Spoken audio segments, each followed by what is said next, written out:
Hi again guys, back with another unboxing. This is from my latest order from HK Now store. The final puzzle in the box is this one. Is there anything on the box about it? There isn't.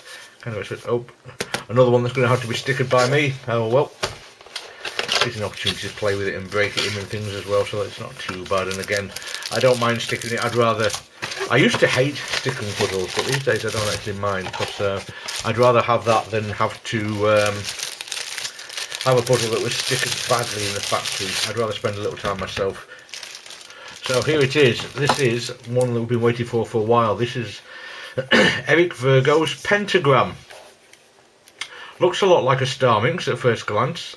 Once I've got it stickered, I'll show you it alongside those puzzles so you can compare. However, it is a little different. It's the Star Minx puzzles are face turning, and you can see that actually the stars are aligned differently on this, because you'd have a cut across kind of there on the face turning Star Minx, which you don't have on this. So immediately you can see it's something different. Just in case you're not aware what this is a Vertex Turner. So you can see you turn each corner, but it's quite a deep cut Vertex Turner, so it's sort of like, I suppose, the dodecahedron at first glance, but obviously it's moving a lot more pieces.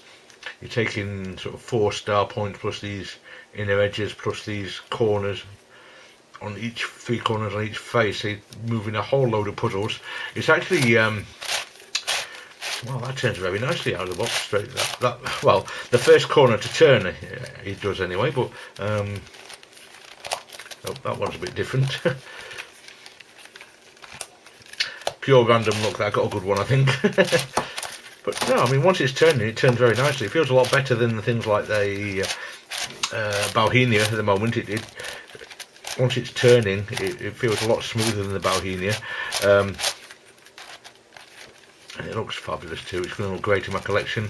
I've got a whole load of dodecahedra these days, and I really want to get a group photo again, because I've done one before for the Facebook photography group of all my dodecahedra, but I've got a whole load more since that photo, so I'd kind of like to do another one, because I really have got a lot of dodecahedron shaped puzzles. So yeah, it's a little bit catchy. You can see that it's kind of occasionally pulling this part like this when it catches, so a little care is going to be needed with this. However, if it's better than the Bauhinia, which doesn't take a lot, then I'll be happy. It's going to be a similar solving experience. I'll show you some similarities later, perhaps. I will warn you of the spoilers first before I do so. I don't want to spoil anybody's solving before that, if unnecessarily, so I will point out that I'm about to post a few spoilers. But the Bauhinia is a fabulous puzzle anyway. It's one of the most difficult puzzles, such that even when you know how to solve it, it does have some difficulty involved with it. So that's a sign of a great puzzle, I think. You know, even when you know very well how to solve it, it can be still challenging to solve. So yeah, this is turning quite nicely at the moment. It's a little bit catchy, as I've said, but it is a very complex puzzle, so it's to be expected to some extent. But at the moment, it doesn't feel bad enough for me to actually complain about it. I didn't expect absolutely wonderful turning quality, because you just simply don't with the puzzles of this complexity. It's just simply not practical generally. I memean, I think the Aton's Star was kind of an exception from that point of view, in that turn is incredibly well considering the complexity of it.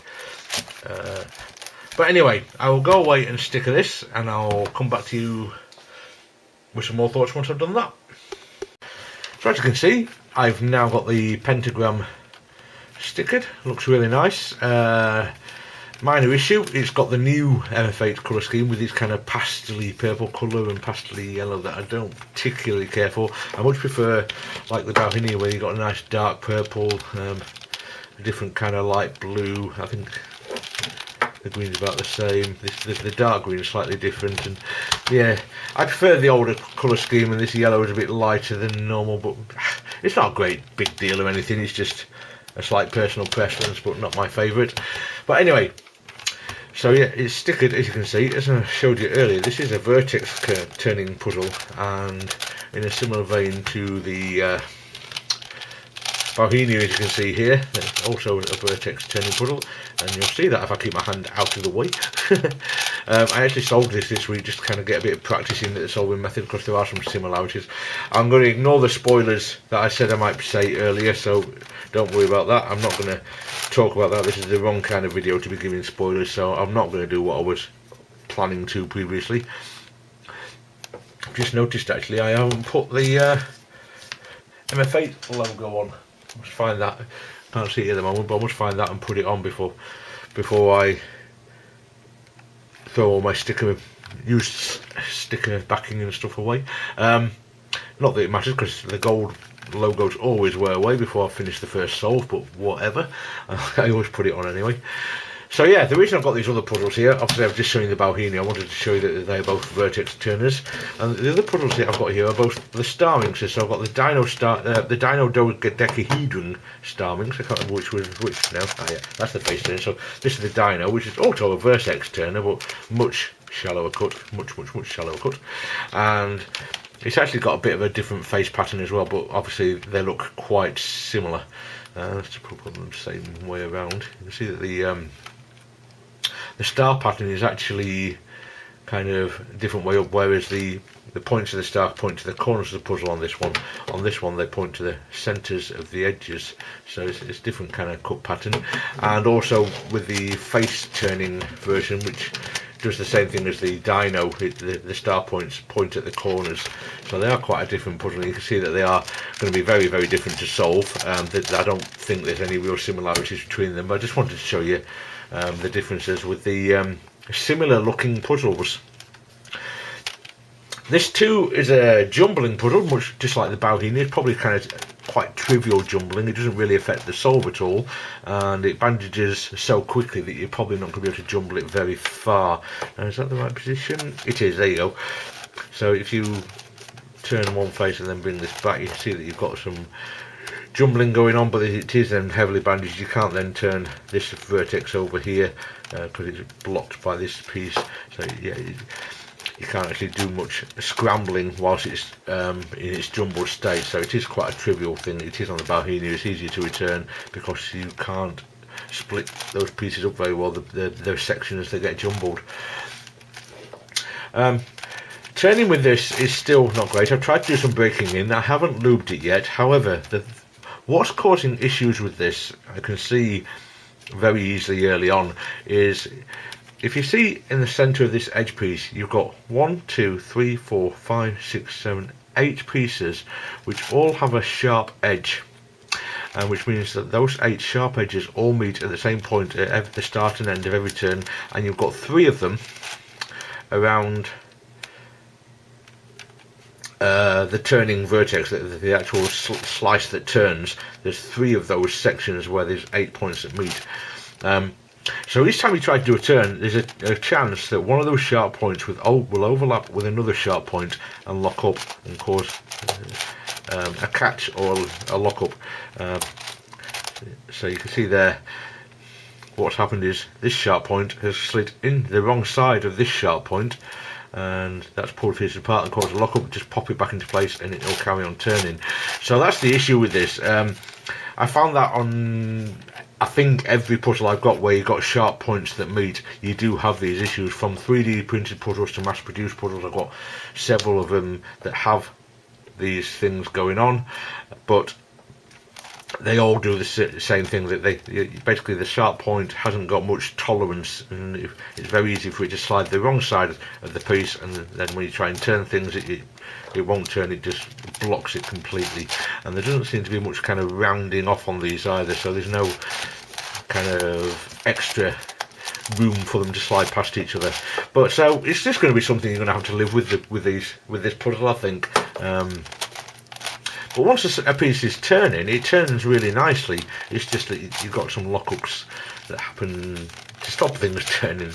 But anyway, it's the same with Bauhinia. There's a lot, and hopefully this doesn't pop like the Bauhinia does. The Bauhinia pops all the time in my experience. The last solve I did, I had to fix, I think, about 5 or 6 different pops during the solve. Thankfully it never exploded to the extent that it became impossible to fix. I could return it to the state it was before the pop, because only a couple of pieces came out.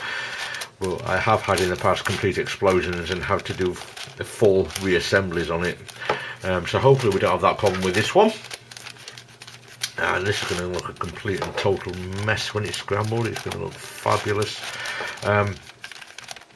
I'm confident that I can solve most of this because it's similar to, because of common ground it's got with other puzzles. However, these corners are going to be problematic. Equivalent to a particular piece on 8 star. They don't appear on the Bohemia there. I didn't grab 8 star actually. I'm ashamed to say I've never actually solved 8 star as yet. When I got it, I was in the middle of my final year of my degree, and when I started trying to solve it, I really should have been working on my final project, and in the end I ended up putting it away until I finished my project so it didn't distract me. And once I'd finished my degree, I don't know if you've been watching all my videos, and you'll have seen that I scrambled my entire collection at the end of the degree as a kind of celebration, something that I intend never to do again. I'll tell you why in a second. And so I was saving 8 star until the end. I was going to solve it as the last puzzle of my solving marathon. And never quite got around to it yet. The reason is I actually kind of lost my puzzling mojo for a while there. I think what happened was I gave myself so many puzzles to solve, and to start with I was solving a lot of them every day, and I got to the point where I was a bit kind of tired of doing puzzles sort of thing. So it sat there, even I was still intending it to be the last puzzle I solved sort of thing, but I still had a whole load of other puzzles to solve, and I actually still haven't quite done all of them. There's not many left, but I haven't finished all of them yet. So yeah, as my collection continues to grow, I've done that several times in the past, to full scramble my collection, and really enjoyed it, but that's when the collection was significantly smaller than it is now. And yeah, it put me off solving puzzles as much as I normally would for quite a while, for a couple of months actually. So I didn't solve much. So yeah, it's definitely something I probably shouldn't do again. So I'd hate it to drive me to stop enjoying the puzzles. That would be a bad thing. So oh well. What I'll have to do in future is maybe scramble one shelf at a time or something like that. But anyway, we are getting to the point where this one is about fully scrambled, and it looks wonderful. It really does look great. The stickers on this again are really nice. I think I love the size of them is just right. Not too big, the Goldilocks size. Not too big, not too small, just right in the middle. Enough of the black plastic exposed, but not great big thick lines of it, which is, you know, what you want. It's or what I want anyway. I don't like the really big stickers that cover all but a tiny fraction of the black plastic. I want to be able to see the black plastic through it, but also when you've got huge expanses of black plastic showing, it's doesn't look it's not as aesthetically pleasing then either. But yeah, this isn't turning too bad while I'm scrambling. I'm having a few little lockups, and I'm sure you can see, and one major one right now. Can't turn that Vertex at all. Now I can't remember which one it was. Why won't you turn? There we go. Don't know if that was the right one now because I disoriented myself, but yeah, I think we can call that scrambled. I'm not jumbling it deliberately because, as I said earlier, it's a trivial thing on them. It doesn't really add anything to the solve as far as I'm aware, so I'll leave it as it is. I did kind of get sidetracked though. These corners, as I was saying, are going to be problematic because, first of all, I've never sold them on 8 star, so I'm not used to those pieces. I'm not sure how to manipulate them, but also, on top of what they do on 8 star, they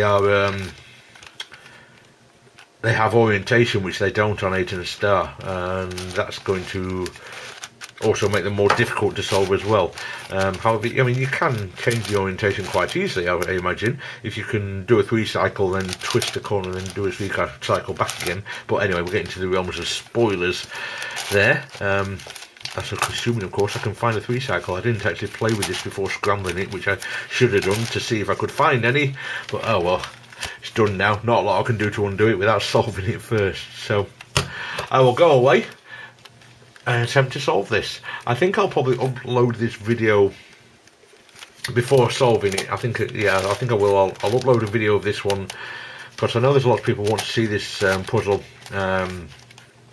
in action, because it's obviously a very new puzzle, and then I can post a full review later on if and when I've got it solved, as to the difficulty, etc. So yeah, thank you very much for watching, guys, and I will see you next time. Take care now. Bye.